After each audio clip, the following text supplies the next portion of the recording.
I think I thought that I will, and as the announcer said, maybe spend some time on the IPF, which, as you know, very recently, Commerce and Industry Minister was in San Francisco on the occasion, on the sidelines of the APEC ministerial meeting, where the supply chain pillar, which is the most important of the pillars, has been actually signed.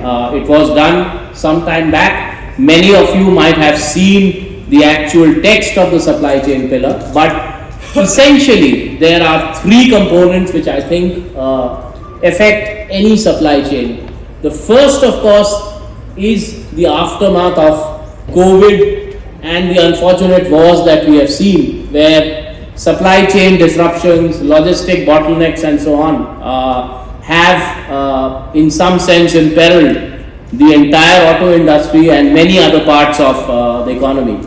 And therefore, a much more sustained, a much more information-based, resilient crisis response network, that in case it happens, and in fact, early warning devices through simulation exercises, through better sharing of information. So that's the first which is there, and obviously here the private sector has a very important role to play.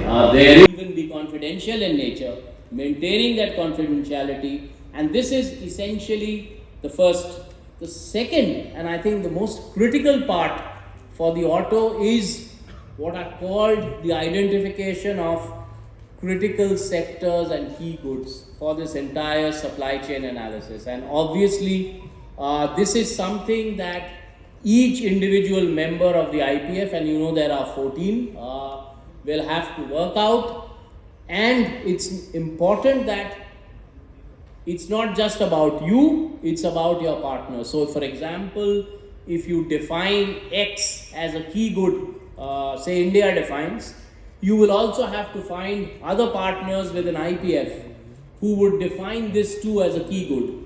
And in return, they would have perhaps Y as a key good, and they might want the support of India and so on. So that's how it will work.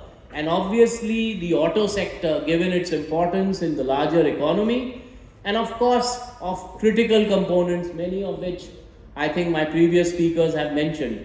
So that's the second part.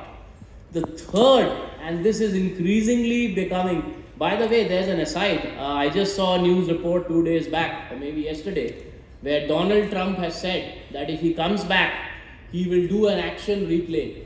Many of you might remember that his first executive order on becoming president was to pull US out of what was then called the TPP and now called the CPTPP. He has said that his first executive action would be to pull US away from the IPF. But that aside, that's a different story. The second part, as I was saying, or the third part, is the increasing importance of what were earlier called at some point so-called non-trade or new issues. And these are both ESG, labor, environment, and the whole IPF framework. In fact, the main purpose, if you see when the US launched this framework, was better working conditions for labor. And to that extent, there is an element of labor compliances which is there. But I think the important part is it's something not to worry. It's entirely based on each country's domestic application of labor laws that they follow and implementation that they do. But there is a governmental committee which would look into certain inconsistencies, if I can put it, in the actual implementation of labor laws and so on within this 14-member conclave. So these are the three critical facts, I think, for industry to know. There's another pillar where substantial negotiations have been concluded, and very shortly, I guess, this would also, and that's the energy. Now, there's a much larger pillar. It's not entirely, it's the whole green transition pillar for the world. But auto again would figure, and I'll come back to this, essentially in terms of the transition to EVs, hybrid and other technologies. which would reduce the carbon footprints. May I now request our esteemed guest of honor, Joint Secretary, Ministry of Commerce and Industry, Government of India, Mr. Anand Swarup, to kindly address the August gathering. Please welcome with a round of applause. My senior colleague, Mr. Sumanta Chaudhary, Mr. Sunil Kakkar, Mr. Vinod Agarwal, Mr. Vikrampati Singhania, and Mr. Sachin Kulkarni. First of all, let me thank SIAM for giving me this opportunity to be present here on this very important event. Last month, we were in Osaka along with the minister attending the G7 Trade Ministers meeting, and the topic of that meeting was resilient supply chains. Mr. Suzuki himself made a presentation. He presented a case study about Suzuki's experience in India, how Suzuki arrived, and there were just two vendors with Suzuki, and they were wondering how will they be able to produce cars in India. And today we have such a robust ecosystem of auto components in India. That's thanks to all of you who have contributed to the growth of auto industry in this country. So that's the power of all of you who are contributing towards nation building. Coming to this issue of localization, in the Department of Commerce, our focus is mostly to look at exports, but the minister's focus is also to look at imports, closely monitor what's happening on the import side. And when we started looking on the import side, we saw a lot of imports coming on the auto component sector. By the auto industry, which today morning we also spoke on different categories. Hence, transmission system is one of the biggest value of imports in the country presently today in the auto sector. To be candid, we need to also acknowledge that in our efforts towards localization, we did achieve progress on several items, but on Transmark revealed that imports in 2023 and 2024 would be in the tune of 8,000 crore. Within 2 years, the import has almost doubled, which is a huge growth in the automotive transmission market. What is more important to note that due to the increased consumer preferences for automatics, the import of transmission systems is growing significantly now. Choice of the consumers have been changing towards more aspirational vehicles and technologies. We have seen a degrowth in the entry-level cars, and consumers are opting for higher-end cars in the last 2 to 3 years. The improvement in auto transmission technology has also propelled this growth as part of providing driving comfort. The new generation transmissions are improving in fuel efficiency as well. Hence, I personally believe that the demand will bring a big opportunity for localization in India. As OEMs, we are reaching out to global transmission manufacturers to look at the possibility of investing and manufacturing in India. And I think, I don't know how many of you have heard when we had just opening session of the digital parts displays.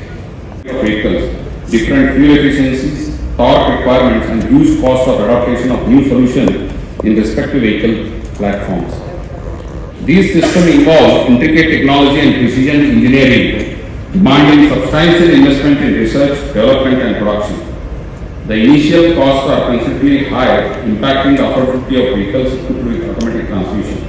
The lack of widespread expertise and specialized skill sets required for the production of automatic transmission systems adds to the localization challenge. While India boasts a robust engineering talent pool, expertise in this specific domain is comparatively limited. Bridging this skill gap is crucial for successful localization. We do understand that there are challenges of varying technologies, pathways in automatics, but the growing Indian market and the demand for automatic transmissions would more offset these challenges, and India can become a good source of automatic transmission manufacturing for the world. Scorpio was the first car, to use TC to that extent. The Ford EcoSport was the first DCT car. So different players have used different technologies as we've moved forward in the last 20-30 years or so. And this is it's not a destination, it's going to be a journey. Whatever efforts we're going to put into localization for the next 10 years and all will continuously be a journey. And it's okay to have a fast journey, and it's okay to have a slow journey till the time we know we need to get it right.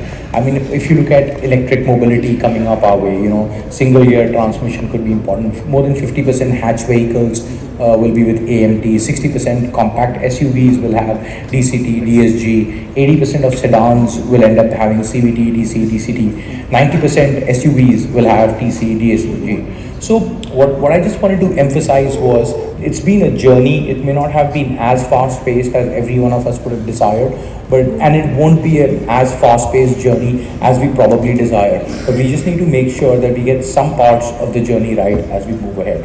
So that's what I just wanted to start off with.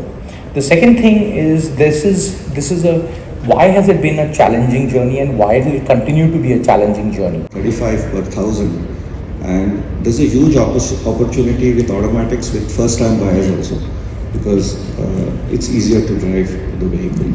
And I think will make it a young boy buying his first car.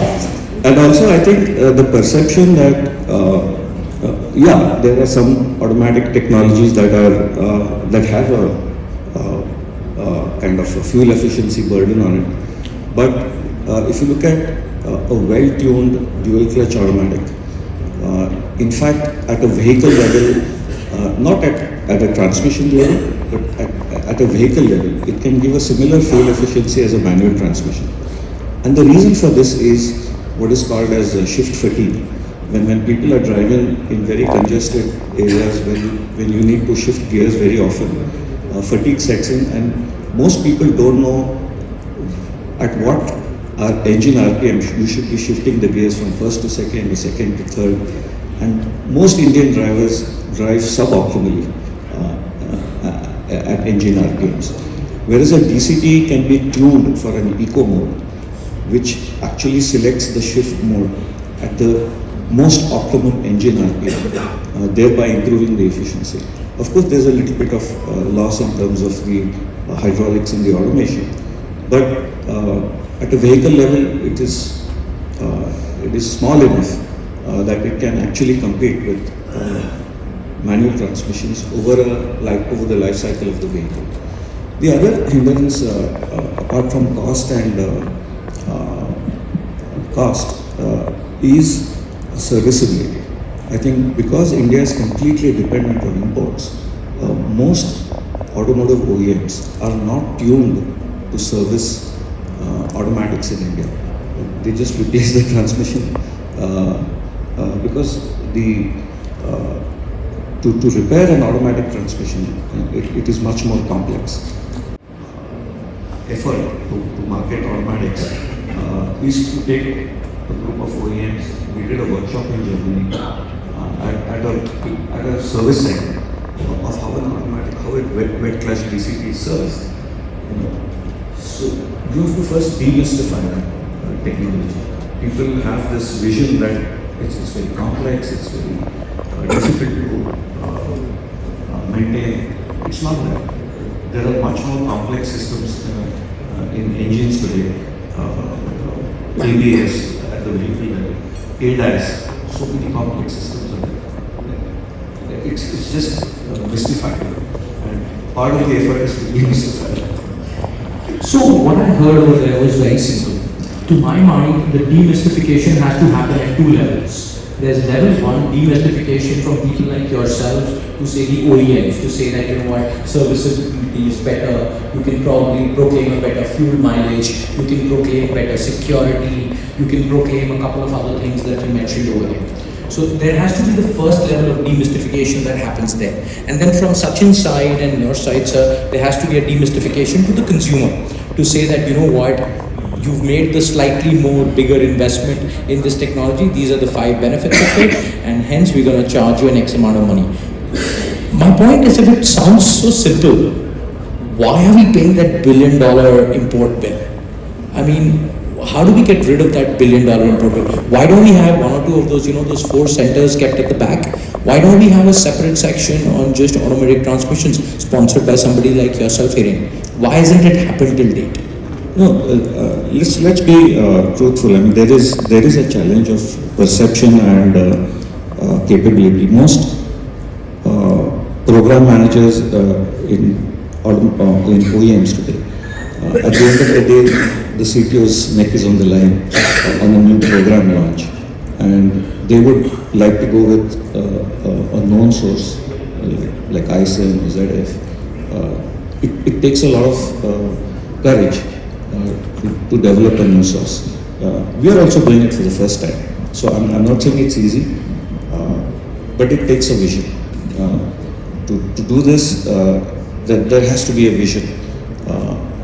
The way the Chinese did it, they said the government funded. I guess it's a question of the market getting mature to that extent.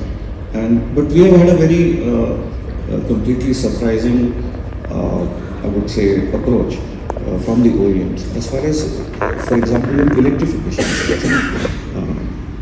With Tata Motors, we're supplying them transmissions for EVs for 4 of their platforms. Okay, and we've been suppliers to Tata Motors for the last 58 years. In that 58 year history, we never got an opportunity to make a manual transmission for them. So, the other side of the equation. And the electric disruption is so drastic. I would say the way the mindsets are getting changed in terms of the way supply chain is being managed, which means time to market is an issue. And if you are ready with your design, with product development capability, and if you can help your OEM reduce time to market, you will business. I essentially heard 2 things over here. The message is, I saw Vinny in the crowd somewhere. I don't know if he's still sitting in. From an ACMA, and I saw Tamusar sitting here from a SIAM perspective. I mean, they need to get their act together with the government push to a certain extent. If they can work through with the government ecosystem over here, there is a huge amount of localization opportunity that can be presented here. So I completely buy your point on that aspect. I think that the 2 of them here, hopefully listening to this, they'll probably take that as an action point. But on the visioning, from an OEM perspective, do you have a recommendation for the 2 gentlemen or the 3 gentlemen sitting here, that how do they look at a bigger vision? How do they look at a first-time ride? How do they look at an Indian, supplier trying to resolve a big problem for them? Is there a change in mindset that you would recommend there? No, I think that the market is kind of making changes in mindsets both at the OEM and Tier 1 level. And it's not just India, I would say it's globally. And I think the electrification disruption that is happening is really a game changer. If you look at architecturally, the IC engine, right from the advent of the automotive industry, the powertrain, that's the engine and the driveline, architecturally has not changed till the advent of electrification. And this is actually causing huge tectonic shifts in the supply chain, in the drivetrain systems. So just to give you an example, by 2030, the global 4-wheeler market is expected to be 110 million. Sure. Even if there is 30% electrification, that's 33 million electric vehicles. This would require, our study research shows, around 4.7 terawatt hours of battery capacity. Mm-hmm. The global capacity today is just 700 gigawatts. I mean, the lithium is still not mined for this kind of capacity. Now, even if that happens, somebody has to service 77 million ICE cars. Correct. Okay, and the Western cost structure of mature markets in North America, Japan, Europe, they are so fragile in terms of volume sensitive that 10-15% drop in their volumes makes a lot of the supply chain unsustainable. And this is an opportunity for newcomers or challengers like us against incumbents. I'm not saying it could be collaborative as well, where we, work with them to either contract build or under license to fast track and do what I call as technology transition services. And sometimes an event like this is required that in global stature so quickly, and that it gave that buoyancy to the IT industry. I think between this technology disruption and the way the reset that is happening in global supply chains, it's a huge opportunity for India. Mr. Venkatesh, very quickly, one quick question, you can give a yes or no answer. Do you think this whole transition to 80 in the next 5 years will be more than what has happened in transmission? The change in this will be more than what has happened in the last 50 years? Happening now, it's faster. And in case in first next 5 years, definitely 80 will improve and more localization will happen. By case, Hiran talked about only DCT. See, in automatic transmission, there are various other types also. Sachin is going to answer the next question, which is going to be the winner technology in this. So, when we have this various technologies, CVT, automatic transmission, DCT, so one has to have, must understand the development time for any program. It takes 3 years. From the SOP, next 3 years, the development starts integrating the whole engineering and the ECUs and TCUs. So many performance-oriented design and R&D is there. So this is, if we are talking about 5 years, the next this is time. Actually, the evolution of volume is coming today. So therefore, we will have more chances of localization yes, by the volume justifying today. Sachin, winner technology. Who's going to take it all? It's a It's $1 billion question. It's a simple of question. course, but if you see from 2018 till now, let me give a good example of our own car when we decided to put it in the Indian market in 1780. We assumed automatic transmission with a take rate of 25%. But today, honestly, with the BW's DHA technology, we have gone ahead of 50%. So you will just believe that going forward, the AT requirement in next 4 to 5 years probably go more than 60%. I personally believe that. Because there are two aspects country like India. Traffic is going to be our day-to-day life. We have to live with that, and aspirations of the young generation is going to have the newer car. For example, good example I can give you, my son, who just started driving in the last 2-3 years, he would like to go for automatic transmission. Okay? They are, and we all know, they don't want any complexity. They want their life easy, everything in the mobile. Same way, they want to use a lot of digital gasless technology, and the only winner here is automatic transmission. And also, it supports in the safety and also avoid the accidents. Actually, there's another reason for that. You know the true reason? If you go to any private equity player and you ask them to put money behind, anything that makes a human being lazier, they will always put money behind that. So if an automatic transmission makes a human being become lazier, it will always succeed. So, Hiren, are you a publicly traded company? Yes, we went public in March. Just send us your details. There's an investment opportunity there. But I have one other point. We've spoken a lot about passenger cars. Rajneesh, you're sitting on the table to represent the commercial vehicle part of the game. What's happening on trucks, the buses, etc.? I hear it's 0% there right now, or close to that. Yeah, before I come to the Indian market, I just want to give an example of the US market. Sure. Because US is a developed country and we are developing countries, and we aim to become a developed country with time to come. Okay. So we should take our benchmark from the US countries. Currently, they have almost 70% automatic transmission or manual transmission, or AMT or automatic transmission. Of these 70-75%, almost 50% is AMT and almost 25% is the fully automatic transmission. So currently, I am talking about the heavy duty trucks. Okay, the segments. Okay. So they are currently at only 25% with manual transmission. Okay. And we are at 0%. We are almost zero. So they are at 70, we are at 0. So Well in, done. so in India, if you consider the suppliers also, and there is one collaborative approach required from the consumers also. So there is a lot of potential in certain consumer segments where probably we can promote the EMT, if not completely automatic transmission. One is the logistics sector and second is the e-commerce sector. Frankly speaking, we have been getting an order in some of these segments for the EMT. Okay.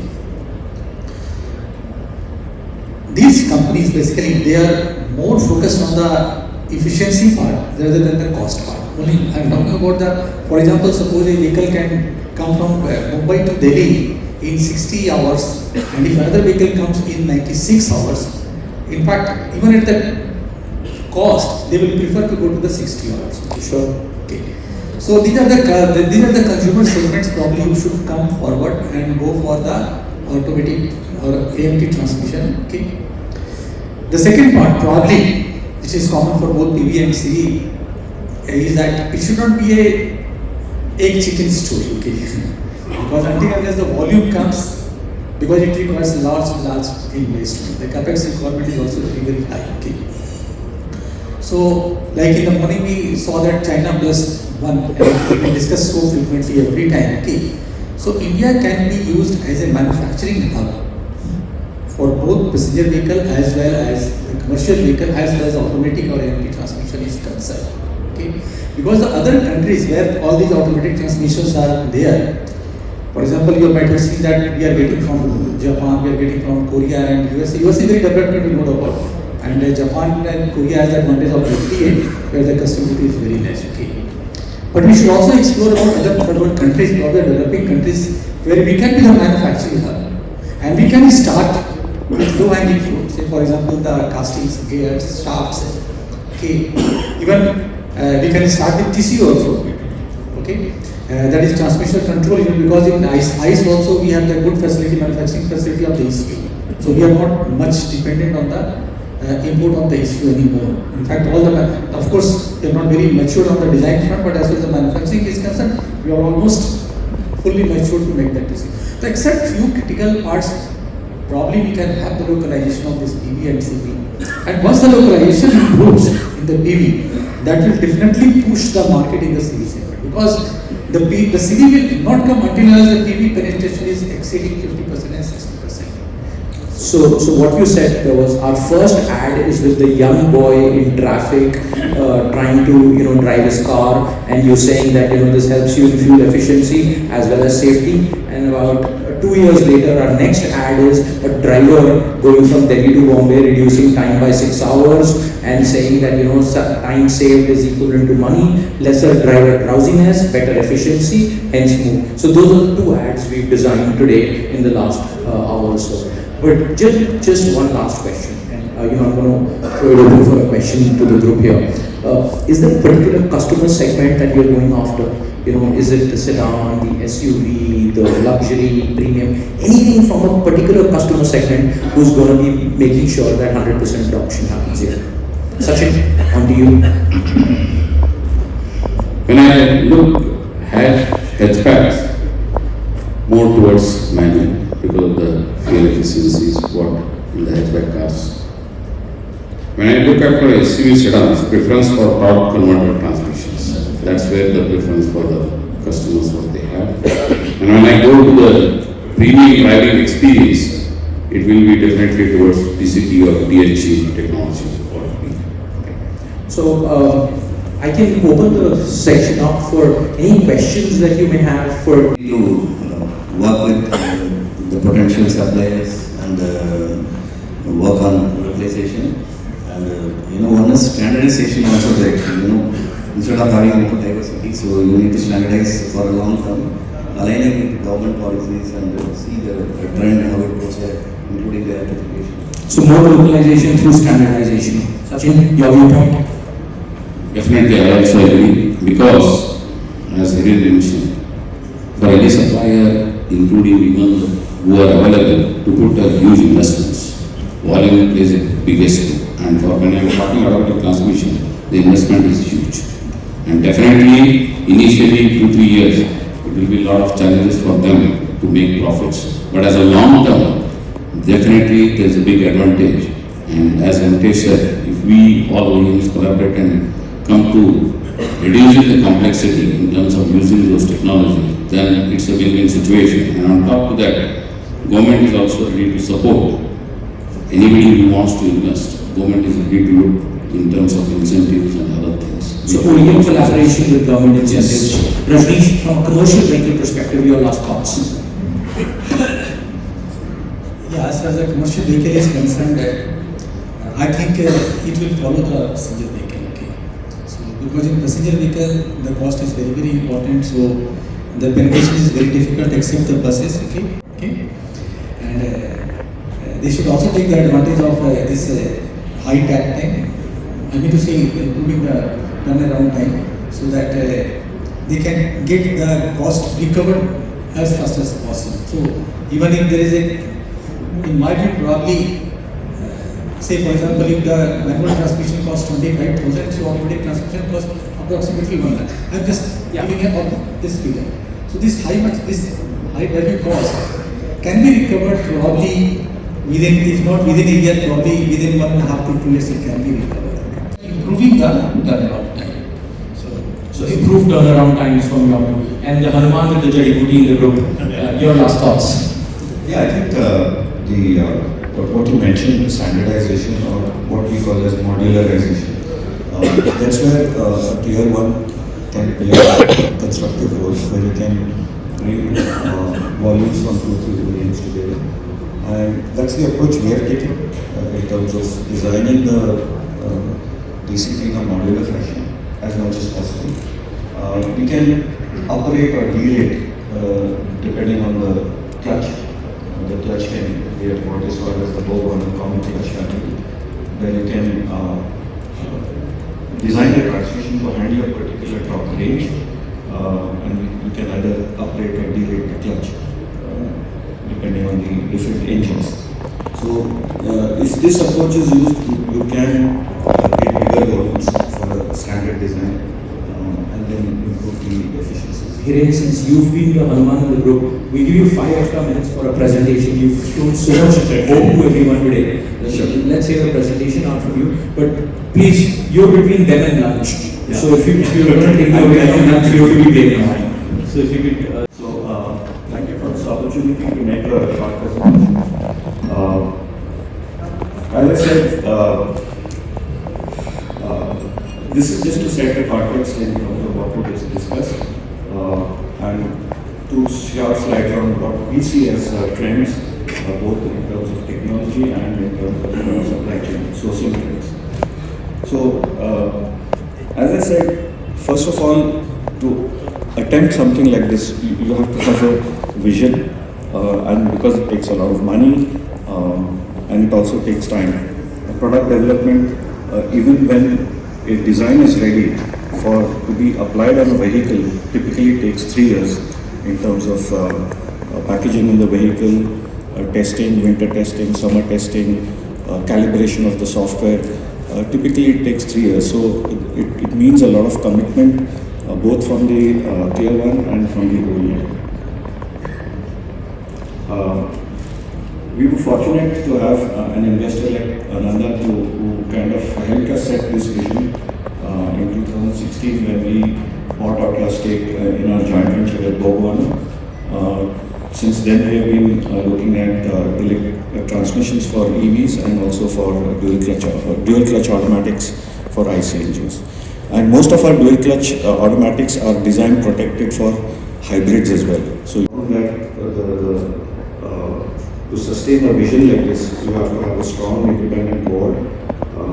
And since we've come from the private, like a privately limited company, I think to take a vision like this forward, you need good inputs at the board level as well. And of course, to attract your potential customers, you have to have all the compliances, quality, environment, safety, and also sustainability. I'm glad to report that We have been doing sustainability reporting as per the GRI standards for the last 4 years. And last year our sustainability report was third-party audited. This transition between or the disruption that is happening because of EVs is actually creating this opportunity. The first product vertical is our all-wheel drive, four-wheel drive systems. This is a full spectrum of four-wheel drive systems that we make, from manual shift, that for example that goes on the Thar, to what is called an electric shift on the fly that goes on the Scorpio N, or the all-wheel drive system that goes on the XUV700. We also have a full-fledged automated transfer case called a stock-on-demand transfer case that goes on the MG cluster.